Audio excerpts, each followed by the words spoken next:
नमस्कार, स्वागत है एक नए वीडियो में। टेक महिंद्रा के फाइनेंशियल ईयर 24 के Q2 रिजल्ट्स आ चुके हैं, जहाँ उन्होंने रेवेन्यू दर्ज किया है 12,864 करोड़ का। इस पूरे रिजल्ट में बस एक ही जानने वाली बात है कि डिविडेंड अनाउंस किया उन्होंने ₹12 पर शेयर का। बाकी सबके अलावा रिजल्ट अगर आपको वन लाइन में बोलूँ तो बहुत ही ज़्यादा घटिया रिजल्ट है, अब तक का सबसे खराब रिजल्ट है आई थिंक। अगर आप जो स्निपेट स्किनर प्रोवाइड करता है, अगर हम सिर्फ़ उसको देखें, तो आपको यहाँ बड़ी-बड़ी नेगेटिव में वैल्यूज़ दिखाई देंगी। अब इनको देखने का फ़ायदा नहीं है, सीधा हम पहुँच जाएँगे इनके स्किनर्स के इनके पहुँचेंगे जहाँ पे इन्होंने नंबर अनाउंस किए हैं। तो क्लिक करते हैं, क्वार्टरली वैल्यू में आ जाते हैं। इससे भी पहले एक बार क्या करते हैं, एक बार सीएनबीसी ने ट्वीट किया है, उनके कुछ एस्टीमेट्स हैं, वो भी देख लेते हैं। सीएनबीसी ने जो अपना अपना टीवी 18 का जो पोल था, उसमें एस्टीमेट था कि 663 करोड़ का प्रॉफ़िट होगा। प्रॉफ़िट 494 करोड़ का हुआ है। रेवेन्यू 13,000 था, यहाँ 12,000 है। एबिटा जो था वो 821 एक्सपेक्टेड था, वो 606 करोड़ है। 26% का डिक्लाइन है और मार्जिन जो प्रॉफिट मार्जिन एक्सपेक्ट कर रही थी सीएनबीसी टीवी 18 वो था 6.3 और ये है 4.7 160 बेसिस पॉइंट्स का यहाँ पर डिक्लाइन है। अगर आप फर्स्ट ईयर के क्वार्टर से भी आप कंपेयर करो तो यहाँ पे 692.5 करोड़ का रेवेन्यू प्रॉफिट था बेसिकली। फर्स्ट क्वार्टर में फाइनेंशियल ईयर 24 में जो 28% का डिक्लाइन है, रेवेन्यू में 2.2% का डिक्लाइन है, एबिटा में 32% का डिक्लाइन है और प्रॉफिट मार्जिन में 210 बेसिस पॉइंट्स का डिक्लाइन है। काफ़ी खराब रिज़ल्ट है। अब हम चलते हैं वापस स्क्रीनर पे। यहाँ देखेंगे 12,864 करोड़।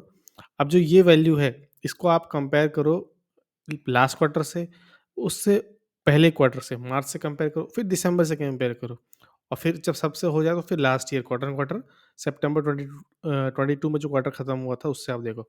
सबसे कम वैल्यू है ये, जो कि एक काफ़ी गलत बात होती है। अब यहाँ देखिए सेम कहानी ऑपरेटिंग प्रॉफिट के साथ है। जो 914 करोड़ है वो तो आप कंपेयर करोगे तो अ, सितंबर 20 तक इतना कम प्रॉफिट कहीं किसी भी क्वार्टर में नहीं था। ऑपरेटिंग प्रॉफिट मार्जिन तो इनके 7% हो गए। जी हाँ, सिंगल डिजिट में आ गए हैं। यहाँ 10, 13, 7, 15, 20, 18 एक टाइम हुआ करते जो अब सिर्फ़ हैं 7%। सबसे मेजर जो चिंता की बात है वो यही है। रेवेन्यू आप सेल्स कितना कर लीजिए, जब आपके पास मार्जिन नहीं है, प्राइसिंग पावर नहीं है, तो आप कुछ भी नहीं कर सकते। प्रॉफिट बिफोर टैक्स में भी वही सेम कहानी है, 615 करोड़ है। पिछली बार भी कम था, पिछली बार मेरे को ऐसा लग रहा था कि इससे खराब रिज़ल्ट क्या ही होंगे, लेकिन टेक महिंद्रा ने उस एस्टिमेशन को भी बीट कर दिया और 971 से 615 हो गया। अगेन आप देखो सितंबर 2022 के क्वार्टर तक देखो, इतना खराब इतना कम प्रॉफिट बिफोर टैक्स कम नहीं था और सेम कहानी आपको नेट प्रॉफिट में मिलती है। 505 करोड़ कहीं नहीं है। ईपीएस उसी हिसाब से गिर गई है। अ, अब इसमें बहुत ज़्यादा देखने वाली बात है नहीं। अब सीएनबीसी के साथ कुछ बात करते हुए उन्होंने कुछ पॉइंट्स रेज़ किए, हम उसको भी देखेंगे। अ, आ जाते हैं सीधा इन्वेस्टर्स में, देखते हैं कि यहाँ पे प्रमोटर क्या है। प्रमोटर ने अपनी वैल्यू और बल बहुत हल्की सी ट्रिम की है। एफआईआईज़ ने अपनी पोज़ीशन यहाँ पे धीरे-धीरे करके बहुत ही कम कर ली है। एक टाइम 40% होल्ड करते थे, आज 25-26% के आसपास हैं। तो काफ़ी ज़्यादा इन्होंने टी एफआईआईज़ ने अपनी पोज़ीशन यहाँ से कम की है। डीआईआईज़ ने अपनी पोज़ीशन बढ़ा रही है और डीआईआईज़ में भी सबसे ज़्यादा एलआईसी बढ़ा रही है, क्योंकि आई डोंट नो क्यों एलआईसी को अ, सिर्फ़ गिरते हुए को सहारा देने की आदत पड़ गई है शायद। अगर आप इसको एक्सपेंड करोगे तो एलआईसी 2% से 10% के आसपास पहुँच गई है। आई डोंट नो क्या प्लानिंग है और क्या करना चाहता है। और दूसरे नंबर पे कौन है? एसबीआई का निफ्टी इंडिया ईटीएफ। ये भी काफ़ी मेजर चंक रखते हैं और कुछ ब्लू चिप फंड्स भी हैं। और पब्लिक देखोगे आप तो पब्लिक जहाँ से चली थी वहीं घूम फिर के ऊपर-नीचे करके वहीं पर आ गई है। तो जो एफआईज़ हैं उनका डिक्लाइन है और डीआईआईज़ यानी एलआईसी इंडिया ये अपना पोज़ीशन इंक्रीज़ कर रही है। अब वापस चलते हैं यहाँ पे अ, सीएनबीसी से बात करते हुए कुछ बातें शेयर की गई हैं मैनेजमेंट ने, जिसमें इनका कहना है कि कुछ कस्टमर्स ने इनके अपने स्पेंड्स जो हैं वो रिड्यूस कर दिए हैं, स्टॉप कर दिए हैं और जहाँ ये कह रहे हैं कि न्यू वर्टिकल्स में इन्वेस्ट करेंगे, डाइवर्सिफ़ाई करेंगे और फिर ये 60 कस्टमर लोकेशंस में जेन एआई, जनरेटिव एआई का यूज़ करेंगे for better opportunities, innovations and productivity. अब जेन एआई वर्ड जो है जनरेटिव एआई, ये बोलना बहुत ज़रूरी है क्योंकि आज के टाइम में सबको कीवर्ड, बज़वर्ड चाहिए। अगर आपने एआई बोल दिया जनरेटिव एआई बोल दिया तो हाँ, आप कुछ अच्छा कर रहे हो। भले इसका कोई रियल लाइफ़ में यूज़ है कि नहीं है, आपको ये बोलना पड़ेगा। अब यहाँ भी कह रहे हैं कि generative AI can take over a lot of routine work. अगर यही बात है तो इनका इनका हेड काउंट क्यों बढ़ रहा है? अब कह रहे हैं कि सेकंड हाफ H2 मतलब सेकंड हाफ की डील पाइपलाइन स्ट्रांग है। हाँ, ये दिख रही है इनके रिजल्ट्स में भी। आइए एक बार ये भी देख लेते हैं इनका रिजल्ट जो इन्होंने पब्लिश किया है। कुछ भी अच्छे देखने वाली बात है नहीं यहाँ पे। अदर हाइलाइट्स में देखोगे आप कि हेड काउंट इनका बढ़ गया है और बात कर रही थी जनरेटिव एआई की। इसके अलावा अगर आप इसमें हम स्क्रॉल करते हैं यहाँ आप चाहो तो डिटेल में देख भी सकते हो कि कितना परसेंट रेवेन्यू किस इंडस्ट्री से आ रहा है। Communication, media, entertainment, manufacturing, technology आप डिटेल में आराम से देख लो। कुछ भी ऐसा देखने वाला नहीं है जो मैं आपको बताऊँ। कांस्टेंट करेंसी में भी इनका डिक्लाइन आया है, ये भी एक बहुत ही एक बहुत ही मतलब सैड पॉइंट है इनके लिए। अब आ जाते हैं टीसीवी यानी टोटल कॉन्ट्रैक्ट जो इन्होंने जीते हैं। जो Q2 जो लास्ट क्वार्टर में जीते थे वो 706 मिलियन यूएसडी थे। यूएसडी मतलब यूएस डॉलर्स। ये है ये लास्ट ईयर सेम क्वार्टर में था। फिर फर्स्ट क्वार्टर में कितना अर्न किया उन्होंने 359 और अब बढ़ के हो गया 640। तो क्वार्टर ऑन क्वार्टर तो बढ़ा हुआ है लेकिन अभी भी लास्ट ईयर के जो कॉन्ट्रैक्ट वैल्यू जिन्होंने इन्होंने जीती थी उतना नहीं मिला है। तो ऑल एंड आउट मेरे हिसाब से तो बहुत ही खराब रिजल्ट है, अच्छा खासा गैप डाउन भी होने का चांस है। आइए चलते हैं ज़ेरोधा पर देखते हैं टेक्निकल एनालिसिस करके कोई कोशिश करते हैं, आई डोंट नो इसकी हो भी क्या पाएगी। खोल लिया हमने ज़ेरोधा पे टेक महिंद्रा का चार्ट। अब अगर आप ये जो गैप देख रहे हो ये रिज़ल्ट का गैप है। जब इनका पहले क्वार्टर का रिज़ल्ट आया था तो गैप डाउन हुआ था और एक्चुअली खबर पहले ही लग जाती है इसलिए रिज़ल्ट से पहले ही वैल्यू डाउन होना शुरू हो जाती है। रिज़ल्ट से पहले ही बड़े प्लेयर्स जो होते हैं उनको वैल्यू का आइडिया लग जाता है, कहाँ जा रहा है, कहाँ नहीं जा रहा है। इसके अलावा आप जो इनका पहला जो यहाँ पे रिज़ल्ट आया था अप्रैल क्वार्टर का, उससे पहले ही खबर लग गई थी। लेकिन इन तीनों इंसिडेंट में देखने वाली क्या बात है कि रिज़ल्ट खराब आने के बावजूद कोई ना कोई इसमें बाइंग कर लेता है। आई थिंक ये एलआईसी बाय कर रहा था। फिर रिज़ल्ट खराब आया, फिर बाइंग करके इसको ऊपर लेके चले गए। तो अब नीचे आ चुका है, अब हो सकता है कि गैप डाउन हो या जो भी हो यहाँ पर आया और फिर हल्का-सा ऊपर आ जाए।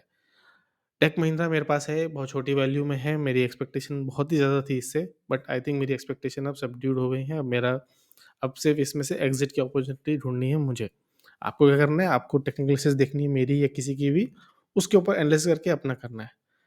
तो मुझे कोई वैल्यू अभी नज़र नहीं आ रही इसमें। एक काम करते हैं, मूविंग एवरेज लगा लेते हैं, देखते हैं मूविंग एवरेज क्या बता रहे हैं। तो और अगेन पहले ही ये 50 डेमा, 100 डेमा और 200 डेमा के नीचे क्लोज़ हुआ है। वहीं से 200 डेमा का रेजिस्टेंस लेके नीचे आया था। इसमें कुछ ट्रेंड लाइन ड्रॉ करने की कोशिश करें तो कुछ इस तरह से ट्रेंड लाइन बन रहा है। आई थिंक उसी ट्रेंड लाइन का सपोर्ट भी लिया है इसने, बट आई आई थिंक ये कल टूट जाएगा और ये गैप डाउन ओपन होने के चांसेस है इसके यहाँ कहीं। फिर ये कहाँ जाएगा गॉड नोज़। तो ये जो करंट ट्रेंड लाइन है इसकी फ़िलहाल आई डोंट थिंक कि कोई पर्टिकुलर वैल्यू है इतने खराब रिज़ल्ट के बाद। क्लियर कर देते हैं। अब एक काम करते हैं, पिवट लगा के देखते हैं फिबोनाची बेस्ड क्या कह रहा है। तो अगेन पिवट तो बहुत दूर की बात है, ये S1, S2, S3 तोड़ के ऑलमोस्ट S3 पर आ गया है और S3 जो है ऑलमोस्ट ₹1133 का। आई थिंक ये भी कल नहीं बचेगा। तो ये डेली सपोर्ट जो डेली कैंडल पे जो पिवट फिबोनाची है, ये भी आई थिंक नहीं जम रहा है। हम एक काम करते हैं, वापस लगाते हैं मूविंग एवरेज और हम डेली से कन्वर्ट कर लेते हैं वीकली चार्ट। वीकली चार्ट में सपोर्ट ढूँढने की कोशिश करते हैं। तो वीकली चार्ट में हम क्या देख पा रहे हैं कि काफ़ी टाइम से इसने ना अ, इसी 200 डेमा का सपोर्ट लिया हुआ है। ये आप देखो इसी का सपोर्ट लिया हुआ है। चाहे तो आप ट्रेंड लाइन भी ड्रॉ कर सकते हो, इस तरह से कुछ रफली हो जाएगी ट्रेंड लाइन भी। तो 200 डेमा जो 200 डेमा कह रहा हूँ, 200 वेमा वीकली एक्सपोनेंशियल मूविंग एवरेज जो है, वो एक तरह से सपोर्ट का काम कर रही है। तो अभी भी इसको अपने 200 वीकली एक्सपोनेंशियल मूविंग एवरेज से ये 83 रुपीज़ ऊपर ऑलमोस्ट 7.3% नीचे है और अगर हम इस ट्रेंड लाइन को ही सपोर्ट ले लें तो 10 या 11% का इसमें कोई डिफरेंस है। आई थिंक वो इसी यहीं के आस-पास आके सपोर्ट लेगा। एक काम करते हैं हम यहाँ पे हमने लगाए रखा है, एक काम करते हैं पिवट फिबोनाची भी लगा के देख लेते हैं कि पिवट फिबोनाची हमको क्या बता रहा है। पिवट फिबोनाची हमको दिखा रहा है S1 का सपोर्ट दिखा रहा है 917 पे आई थिंक अ, यहाँ आने के चांसेस थोड़े कम है बट गॉड नोज़ मार्केट में वैसे भी कंडीशंस बहुत टफ चल रही हैं। 2 दिन से मार्केट में सिर्फ धुलाई चल रही है और जो रिज़ल्ट अच्छे दे रहा है उसकी कम धुलाई चल रही है, जो खराब दे रहा है उसकी ज़्यादा। तो हो सकता है कि कहीं भी आ जाए। फिर हम लगा लेते हैं वापस अगेन मूविंग एवरेज। तो आई थिंक यही जो पॉइंट है हमको ध्यान देने वाली बात है कि द ₹1055 और उसके बाद सेकंड वैल्यू जो आती है 1000, हम 1018-15 है, हम रफ़ली उसको ₹1000 ही मान लेते हैं। तो 1000 और 1055 इसके पास तक ये डाउनफॉल में जाने की उम्मीद है मुझे, मेरा एक्सपेक्टेशन है कि यहाँ से ऐसे कुछ नीचे जाएगा और फिर अगेन कोई ना कोई इसमें बाइंग कर लेगा, तो फिर ये ऊपर आएगा। जब ये ऊपर आएगा, अगर ये ऊपर आता है यहाँ कहीं 1100-1200 के पास, मैं यहाँ से एग्ज़िट कर लूँगा। अब मैं इस कंपनी में इन्वेस्ट नहीं करूँगा अनटिल अनलेस कुछ ये मेजर चेंजेस दिखाएँ। 3-4 इन्होंने सीईओ रखे हुए हैं, आई डोंट थिंक कि वो अ, वर्थ है। मेरा एक्सपेक्टेशन था कि काफ़ी लॉन्ग टाइम से कंसोलिडेट कर रहा है, अगर ये अच्छा रिज़ल्ट दिखाती, तो यहाँ ये राउंडिंग बॉटम टाइप बनता, जो कि टेक्निकल एनालिसिस वीकली बेसिस पे बहुत अच्छा लग रहा है। बट कोई फ़ायदा नहीं है, आई डोंट थिंक कि अब इस कंपनी में ये दम है। क्या आपके पास भी ये कंपनी है? अगर हाँ, तो बताइए आप क्या कर रहे हैं, क्या प्लान कर रहे हैं? कल गैप डाउन होगा, उसमें एग्ज़िट नहीं कर सकते। मैं अभी कुछ अराउंड 2.5% के लॉस पर हूँ। मैंने बुक नहीं किया था ऊपर, यहाँ जब आपको ये इवनिंग स्टार टाइप का दिख रहा है, मैंने इसको इग्नोर कर दिया। मुझे लगा था कि शायद अच्छे रिज़ल्ट देंगे, क्योंकि लास्ट क्वार्टर बहुत खराब रिज़ल्ट आए थे। मुझे लगा था कि उससे खराब रिज़ल्ट नहीं आएँगे, लेकिन ये उन्होंने उससे भी खराब रिज़ल्ट दिखा दिए। तो कल गैप डाउन होगा, उसके बाद वेट करूँगा, थोड़ी-सी बाइंग आए, हो सकता है थोड़ा डिविडेंड भी एन्जॉय कर लूँ, ₹12 का डिविडेंड दिया है, तो 1-2 हफ्ते में ऊपर आ जाए, तो तब मैं एग्ज़िट करने का प्लान करूँगा और अब कोई नई नई आईटी कंपनी ढूँढूँगा जिसमें जिसमें कुछ अच्छे अपॉर्च्युनिटी मिले मेरे को, अच्छे बाइंग लेवल पे मिले।